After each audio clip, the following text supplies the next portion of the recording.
ನಮಸ್ಕಾರ ವೀಕ್ಷಕರೇ, ಕಲ್ಪತರು ನ್ಯೂಸ್ಗೆ ಎಲ್ಲರಿಗೂ ಆತ್ಮೀಯವಾದ ಸ್ವಾಗತ.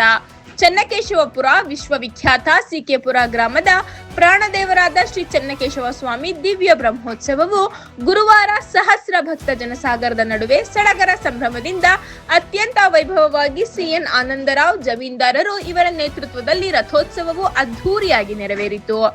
ಈ ರಥೋತ್ಸವಕ್ಕೆ ತಾಲೂಕಿನ ಹಾಗೂ ಹಳ್ಳಿಗಳ ಮೂಲೆ ಮೂಲೆಯಿಂದ ಭಕ್ತಾದಿಗಳು ಆಗಮಿಸಿ ದೇವರ ದರ್ಶನ ಪಡೆದು ಪುನೀತರಾದರು. ಭಕ್ತರಲ್ಲಿ ಚನ್ನಕೇಶವಪುರ ಕ್ಷೇತ್ರದ ಸಂಪ್ರದಾಯದಂತೆ ರಥ ಎಳೆಯುವ ಮುನ್ನ ಶ್ರೀ ರಾಮ ರಾಮ ರಾಮ ಎಂದು ಭಕ್ತರಲ್ಲಿ ವಿಶೇಷ ಭಕ್ತಿ ಭಾವ ಮೂಡಿಸಿತು. ಭಕ್ತರು ಶ್ರೀ ರಾಮ ರಮಣ ಗೋವಿಂದ ಗೋವಿಂದ ಗೋವಿಂದ ಎಂಬ ನಾಮಸ್ಮರಣೆಯೊಂದಿಗೆ ಜಯ ಘೋಷ ಹಾಕಿದರು. ಧಾರ್ಮಿಕ ವಿಧಿವಿಧಾನಗಳ ರಥೋತ್ಸವದ ಅಂಗವಾಗಿ ಗುರುವಾರ ಮುಂಜಾನೆ ಶ್ರೀ ಚನ್ನಕೇಶವ ಸ್ವಾಮಿಯ ಉತ್ಸವ ಮೂರ್ತಿಯನ್ನು ದೇವಸ್ಥಾನದ ಅಷ್ಟ ದಿಕ್ಕುಗಳ ಬೀದಿಯಲ್ಲಿ ಮೆರವಣಿಗೆ ಮಾಡಲಾಯಿತು. ಉತ್ಸವ ಮೂರ್ತಿಯನ್ನು ರಥದ ಸುತ್ತ 3 ಬಾರಿ ಪ್ರದಕ್ಷಿಣೆ ಹಾಕಿಸಿ ಸಂಪ್ರದಾಯದಂತೆ ರಥದಲ್ಲಿ ಪ್ರತಿಷ್ಠಾಪಿಸಲಾಯಿತು. ಆಡಳಿತ ಮಂಡಳಿಯ ಸಿಎನ್ ಆನಂದರಾವ್, ಗೋಪಾಲರಾವ್, ಅಜಯ್ ನಾಗೇಶ್, ನಾಗರಾಜರಾವ್, ಬಿಂದು ಮಾಧವರಾವ್ ಇವರುಗಳ ವತಿಯಿಂದ ಮಹಾಮಂಗಳಾರತಿಯಾಯಿತು.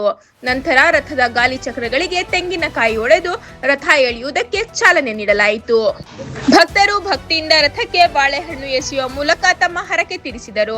ವ್ಯವಸ್ಥಿತ ಆಯೋಜನೆ ಮತ್ತು ಪ್ರಸಾದ ವಿನಿಯೋಗ. ಉರಿ ಬಿಸಿಲನ್ನು ಲೆಕ್ಕಿಸದೆ ಬಂದ ಭಕ್ತಾದಿಗಳಿಗೆ ದೇವಸ್ಥಾನದ ವತಿಯಿಂದ ಪಾನಕ, ಮಜ್ಜಿಗೆ, ಕೋಸಂಬರಿ ಹಾಗೂ ಅನ್ನ ಪ್ರಸಾದದ ವ್ಯವಸ್ಥೆ ಮಾಡಲಾಗಿತ್ತು.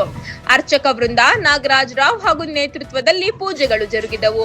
ಪೊಲೀಸ್ ಸಬ್ ಇನ್ಸ್ಪೆಕ್ಟರ್ ಶಿವಪ್ಪರವರು ಬಿಗಿ ಬಂದೋಬಸ್ತ್ ಕಲ್ಪಿಸಿಕೊಟ್ಟಿದ್ದರು. ಯಾವುದೇ ಅಹಿತಕರ ಘಟನೆ ನಡೆಯದಂತೆ ಮುನ್ನೆಚ್ಚರಿಕೆ ವಹಿಸಲಾಯಿತು.